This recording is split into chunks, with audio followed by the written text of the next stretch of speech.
లలిత, లలిత, హే లలిత.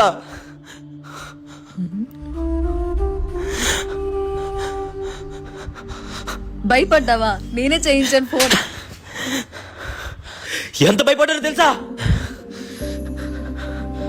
10 రోజుల నుంచి నువ్వు ఫోన్ లిఫ్ట్ చేయకపోతే నన్ను ఏం చేయమంటావు శివ? నీకు నాకు సెట్ అవదే. అది చెప్పడానికి నువ్వెవరు శివ? మాట్లాడవేంటి? జీవితాంతం రౌడీలా ఉండిపోతావా? నీకంటూ ఒక జీవితం లేదా? నిజంగా నేను అంటే ఇష్టం లేకపోతే ఇప్పుడే వెళ్ళిపో శివ, ఇప్పుడే వెళ్ళిపో.